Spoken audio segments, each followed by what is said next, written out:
Welcome to Change Starts Here, a Franklin Covey education podcast for K-12 leaders driving meaningful change through bold thinking, real stories, and proven strategies for lasting impact. Now here are your hosts, Kim Yaris and Eve Miller. Welcome, educators and friends. I'm Kim Yaris here with Eve Miller. Hello, everybody. Yes, we are so glad that you're joining us for this new season of Research Conversations, part of the Change Starts Here family of podcasts. So this season, we are trying something new. You are going to hear stories from the field, your voices, your experiences, and we plan to pair those with practical insights from neuroscience and education research. As you're talking about, Kim, I'm so excited about this season. and we know that your time is limited. So we are aiming to keep every episode short, just long enough for a commute or a walk. Are we telling you how long exactly? No, because we're going to aim for about 15 to 20 minutes. We're going to try and keep it short. And we're going to pack it with useful ideas to help you take on real challenges and opportunities in education today. So whether you're here for strategies, connection, or a fresh way to think, we want you to know you belong in this conversation. Let's get started. All right, so it's the beginning of the year. Can feel the excitement. Back from summer vacation, rested, relaxed, restored. And, there's a prevailing sense of hope and optimism, right? And this vision that this is going to be the year, the best one ever. And, so honestly, challenges, you're not thinking, what's the challenge? But there is a challenge here, right? It's sustaining that energy, making that go through more than just the first day or the first week. It's holding on to it and turning that vision into a reality. So I know that there's this instinct to plan great lessons, implement that new curriculum. But, I think, in our conversations, Eve, that there's an even more foundational thing that teachers can be focused on to help sustain that energy. You want to talk about that? Yeah, well, and why this matters is because not only is it one of the greatest sources of potential stress, but it's also one of the greatest facilitators of classroom management, of opening up those brains to learn, and that is the teacher-student relationship. And so in this episode, we are really unpacking the student-teacher relationship. And to get us started in this first segment, Kim, you have been going through years of interviews that you have done in the field with educators, and you've pulled out some really beautiful pieces that you're going to be sharing here with me today that I'm so excited to hear, and we're going to respond to them as we're unpacking this idea of the teacher-student relationship. Okay, so knowing that this is what we're going to talk about, the one that came to my mind was an interview that we did with Macy Glisson. She's a kindergarten teacher in South Carolina, and she really dug into forging a relationship with one of her students. Let's listen to what she had to say about it. So I had a student on the first week of school. She would come in every day and she would sit in our windowsill and she would just cry and cry and cry every day. And I offered her, leadership role, hey, do you want to help me as the teacher assistant? And you'll be by my side all day. And having that role transformed her. She came out of her shell. And now she's the one student in my class I can't get to stop talking. Now sometimes she cries because she doesn't want to go home. All right. So here's what I am hearing in the story, the hero's journey. The student experienced difficulty, the teacher offers guidance, the student accepts the guidance, and then experiences success. So, right, it's this perfect story arc, and it really embodies what we're imagining happening at the beginning of the school year, right? Mm-hmm. Mm-hmm. And so, but here's the thing that comes to my mind when I listen to that. What if Macy hadn't been the teacher and that kindergarten student had a less patient teacher, a less proactive teacher, and I say, oh my gosh, the outcome could have been really, really different. So I am thinking that Macy has figured out something really important about relationships with students. Yeah, I agree. And as I think about it from, that neuroscience lens that I go to so often of what's underlying the behavior for the student and what was it about what Macy did that really met like an underlying need. What I hear and what that student needed in that relationship, first and foremost, at the base of it was safety. And so things that Macy said about like, having her walk along beside her and think that signals to her, you're safe with me. You're okay here in this space. And that for a brain that feels fearful and crying and scared, that is foundational. That child wasn't able to learn when they're crying and scared, just like any student when they are feeling threatened or fearful in any way. But what I also hear, and more importantly, it's like, how do we grow from there, right? Because this piece of its safety, like it opens you up to the relationship, but it's the connection, right, to something bigger, right, to the leadership role, to making the student feel part of something bigger that really allowed them to thrive. And that is what Macy did. So it was these small actions of seeing the student, recognizing the need, and then helping to connect them into the classroom so that they felt that sense of, I am part of this larger group. That was just really powerful in the small but important actions that Macy took. All right. So, Eve, you know that I am a former middle school teacher. Yes. And, what I'm wondering is okay. that Macy made it seem easy. And I just think that when kids are 5, it is easier to make them feel safe and to connect with them. But, I, as a former 8th grade teacher, sometimes found it a little bit more challenging, right? Do these same principles apply? Do 8th graders need the same thing as kindergartners? Right. I mean, I just hear you, and it's like the preteen and the teen, like that struggle, right? Like it's so well known. I take a different take to that because for all of us, if you think about Maslow's needs, that hierarchy of needs, we all have basic physiological and like relational needs. Oh, I love that you brought up Maslow. It's a favorite, right? Like it even though it can come up a lot, it still applies. So what did we talk about before? We were talking about safety and connection. And so for an 8th grader versus a kindergartner, those needs still apply just as they do for a 45-year-old or an 80-year-old. We still need those. But the way that we seek them out, or that a student seeks them out in this situation from an adult in the school setting, a teacher, is different. The things that they need from that adult relationship are different. So for a kindergartner, they need help co-regulating, for example, that, fearful emotion, the crying, and finding the role that helps to connect them is probably going to be more directive for them.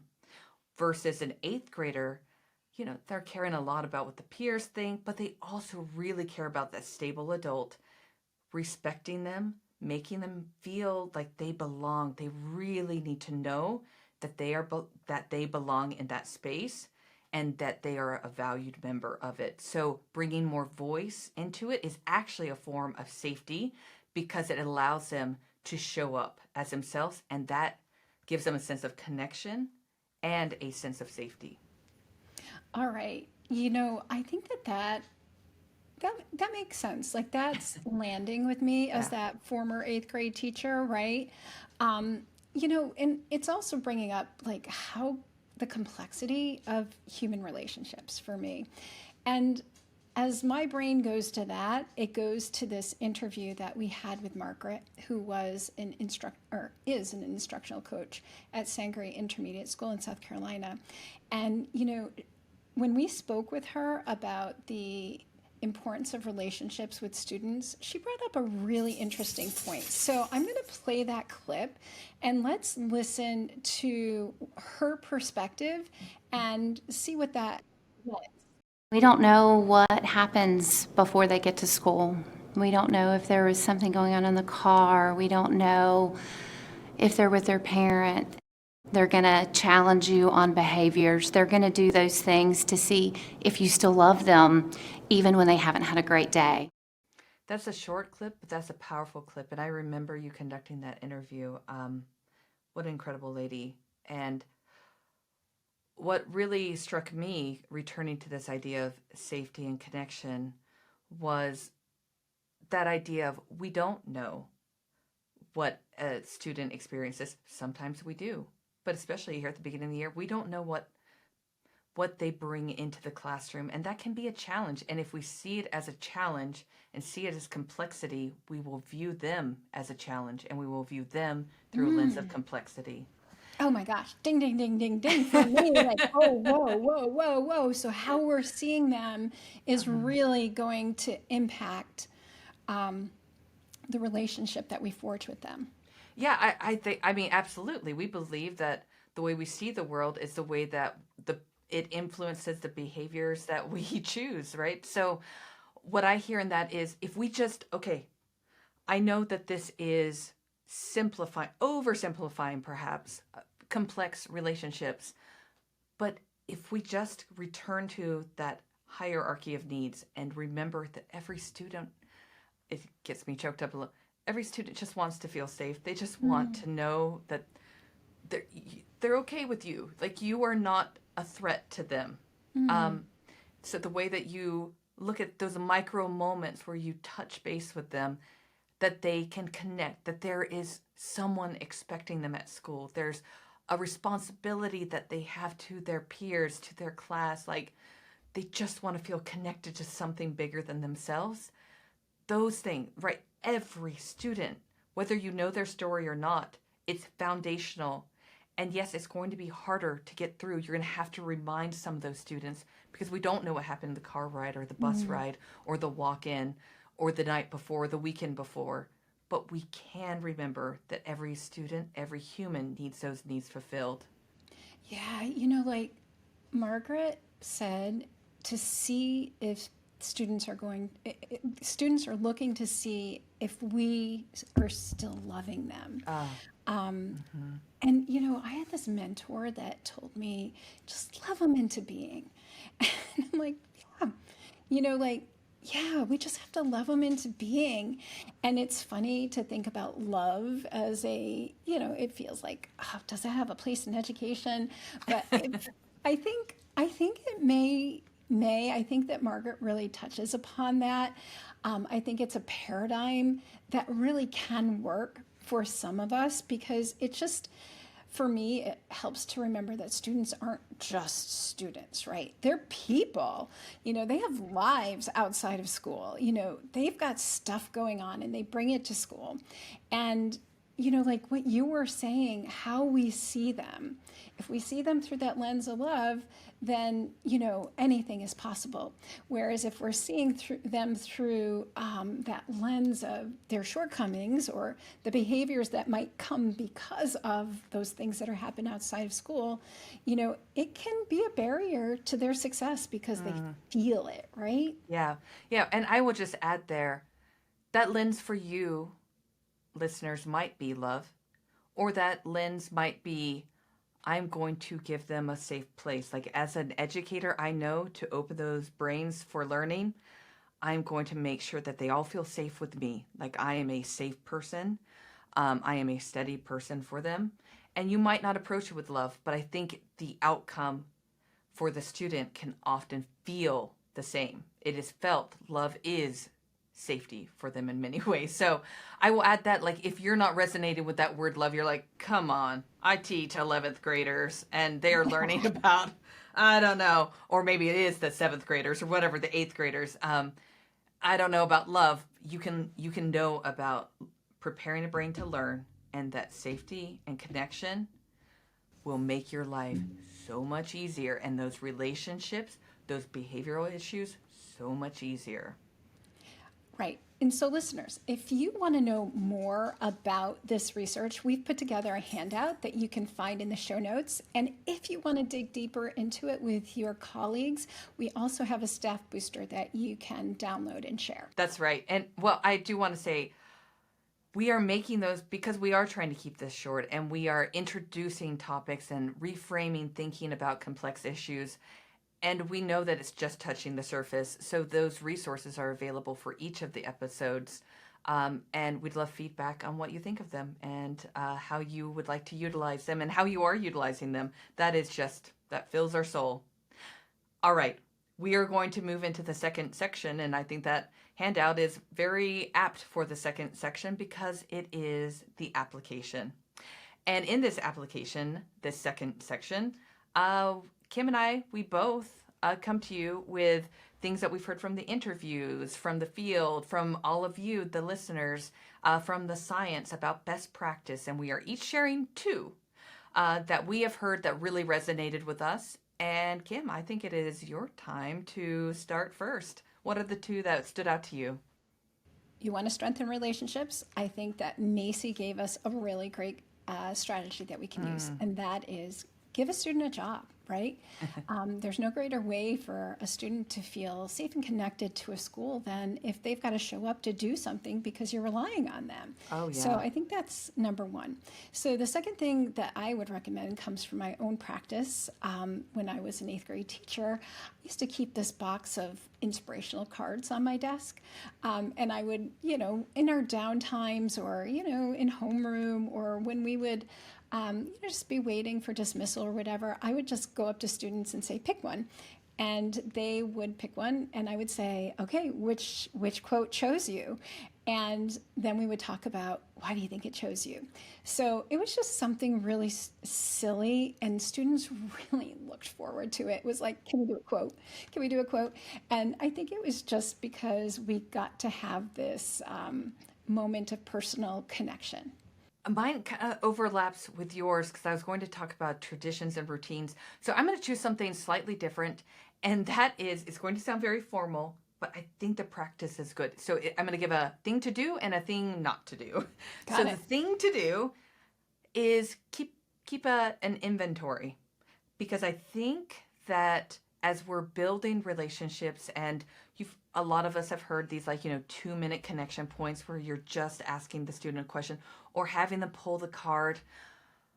It can be very easy to think that you're including some students in that more than others. And while it might sound formal, it is a really helpful way to see which students you're naturally gravitating to, that you're naturally building relationships with, getting curious about those that you're not building. Is it the quiet kid? Is it the more extroverted kid that you're like, I've already heard enough from you, right?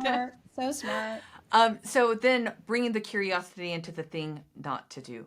So as we're building relationships as humans, it is so understandable, and certainly as teachers, pulling out our label maker and saying, okay, that's going to be the troublemaker. Oh, that's going to be the one I'm going to need to include in a quieter group. That is, we can find the ones, and sometimes we can put limiting labels on them without meaning to. It's never with intention.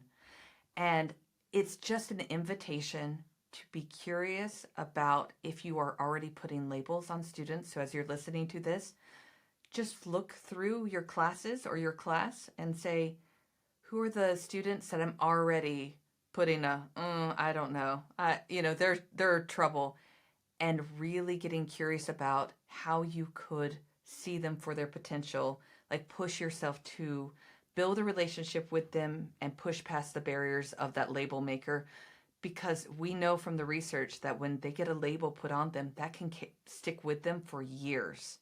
And that really, especially at their developmental time, that can really sink into them personally. So we want to be very careful with what we're putting on those label makers and try and pull them off as much as we can so that we allow them to share with us their full potential and build those relationships, because that can certainly hold them back. So that's my thing to do. I'm going to even do that in my own personal life because as you were talking, I'm like, yeah. oh my gosh, I think I do that. And I'm not a teacher in the classroom Yeah. anymore. So, Yeah, no, fair. right. My husband will appreciate it. I'm sure. All right. So, listeners, we know that there are lots of great ideas out there. And we're hoping that if you've got one, you'll drop it in the chat yes. of the wherever you're listening to this podcast.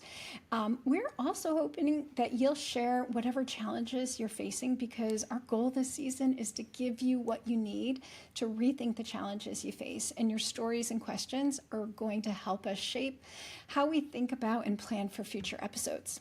Yes. So wherever you are reaching us, as Kim said, if it's on Instagram, LinkedIn, please share in the comments, because we read those, we care about those, and as we're including your voice, it matters so much that we can hear from you.